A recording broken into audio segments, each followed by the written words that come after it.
Hello guys! Ayan! So ako ulit ang inyong Auntie Arlene. So ang pag-uusapan naman natin ngayon ay tungkol sa huwag tayong basta-basta babaguhin natin yung mga arrangement ng ating mga amo sa mga gamit nila.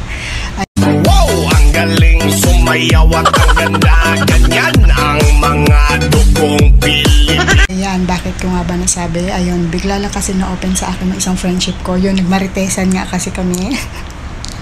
About sa mga work dito, ganon, sa mga amo-amo, ganyan.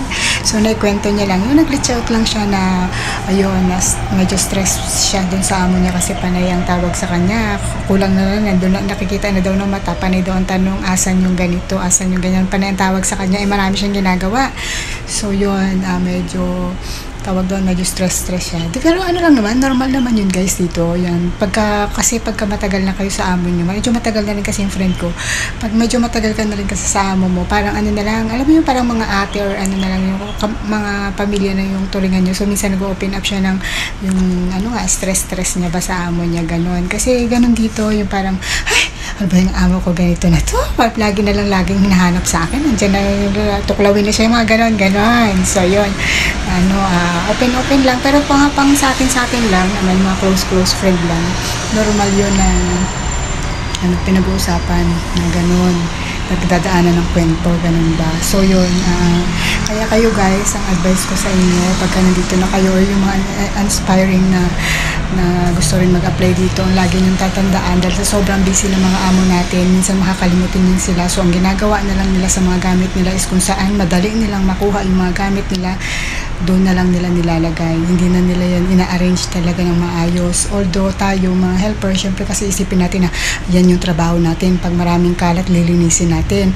Okay lang guys na maglinis tayo, lalo yung may mga drawer yan sila at kung saan nakalagay yung mga pabango, mga pang-cream panglagay nila sa mukha nila. Okay lang yun. Gusto ng mga amo yan yung nililinis kasi nga wala silang oras sa ganyan dahil sobrang busy nila. So yun, ma-appreciate nila yan guys. Pero katulad halimbawa pag may mga divider yan, may mga tray or may mga ano yan, patungan pa, kung saan mo nakita yung halimbawa yung lotion niya o kaya yung ano niya, mga tawag doon, yung mga toner o kung ano, kung nakalagay yan dyan sa halimbawa, for example yung mirror niya, tapos nakalagay lang dyan sa gilid, nakakalat yan dyan, kahit may mga patungan siya doon ng mga ibang lugar ng mga lotion niya, mga pabango niya, mga ganun, kung saan mo siya nakita, doon mo lang din siya ilalagay guys. Huwag mo siyang ilagay sa ilalim or kung saan pa. Basta kung saan doon sa halimbawa, linisin mo lang siya, linisin mo yung area, tapos i-arrange mo siya ng pagka maayos, yung pag-arrange, i-align mo siya ng maayos, walang problema yon. At least, makikita niya, pag halimbawa hinanap niya ulit, nandun lang din dun sa area. Nilinis mo man siya, naging neat siya tingnan, pero at least doon lang din sa area na yon or dun sa patungan niya rin na yon ng halimbawa sa table niya, at least doon lang. Kasi maalala nila yan guys, ang isipin nila yan, saan ko ba huling nailagay yung perfume ko? Ay, dun sa mesa. So, titingnan lang nila yung mesa. Oo, nilinis mo yung mesa, pero nandun lang din yon. So makikita nila yon. Pero pag di nila nakita guys, kahit anong ano niya, tatawagin ko yan. For example, sabihin sa'yo, Joy, where is my gun like this one?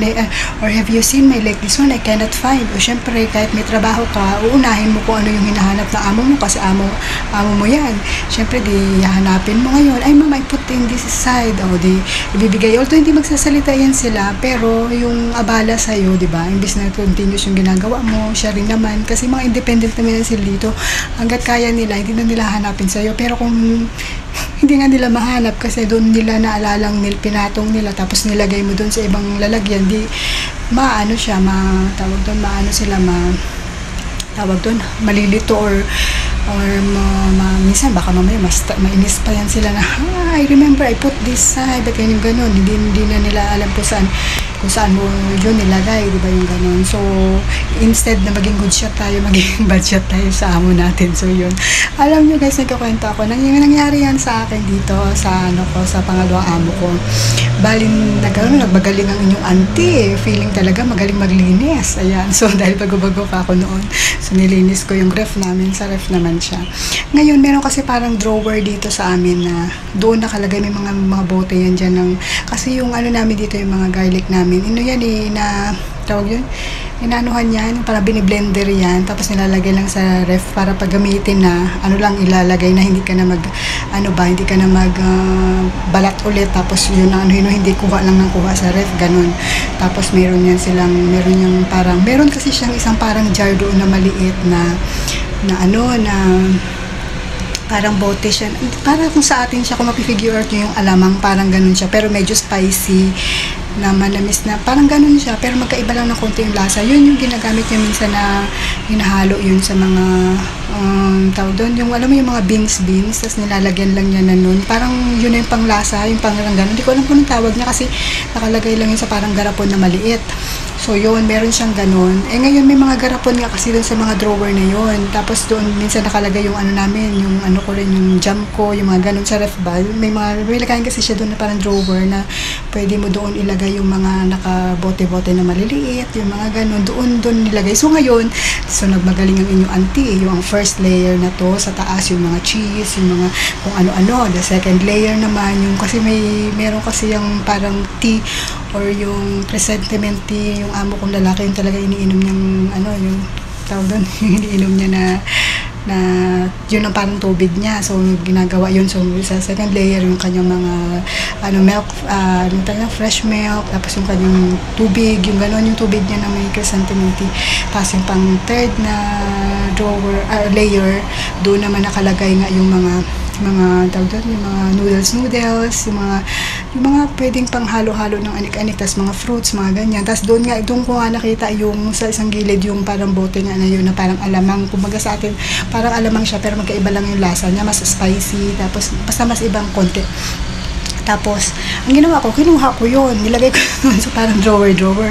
Yun, hanap din niya makita, yung nagluluto. Sabi na, stress na siya guys, stress na siya. Alam niyo, mamisa ng mga matatanda dito, mababait sila, pero yung temper nila, at saka yung patient nila, lang, kaya dapat ikaw yung mas umunawa sa kanila, kasi hindi talaga yun sila, mainitin na talaga ulo nila, at saka ayaw nila yung patient nga nila, wala na talaga. Kaya gusto na pag nakita nila, pag hindi, talaga may iritayin sila. Siya parang nagdadabog na siya doon. Tapos tinanong niya na ako kung nakakita ko daw yung hindi pa niya akong pwede mapagalitan. Yung mga bata na papagalitan niya ako, hindi, kasi bago-bago lang ako noon. Siyempre, mahiya rin siya sa akin. So, yun. Hindi ko alam kung may pinanggit siya. Hindi ko alam. Hindi ako nagluluto. Hindi ko alam kung ano ibig niya sabihin. Tapos, sabi niya yung nakalagay nga daw sa jar na kulay red, na ganyan-ganyan. Tapos ko, baka ito yun. Sabi ko sa kanya, kinuha ko yun sa drawer. Tapos, binigay ko sa kanya, sabi niya, why you keep there? Yung ganun sa akin, bakit ko nilagay dyan? Talaga sinadya ko yan na dito lang ilagay kasi para madali ko siyang makuha, kasi lagi niyang ginagamit kasi yun guys. Minsan kasi parang alamang nga talaga yun. Minsan yun sinasama niya sa amin na pag nag-deep fry siya ng mga kahit na sinasama niya yung pang spice ba yun. Tapos sinasama niya yun lang parang alamang na ganun. Sausawa namin. Tapos minsan minimix niya sa rice yun. Basta may gawa lang niya yun guys. Gawa lang niya. Tapos yun, kaya simula noon, natuto talaga ako na okay lang linisin ko lalo sa ref kasi hindi ako nagluluto siya. So, kabisado niya yung mga arrangement ng mga karne, gulay, o kung ano-ano. Nililinis ko yan, pero binabalik ko din kung saan ko nakita.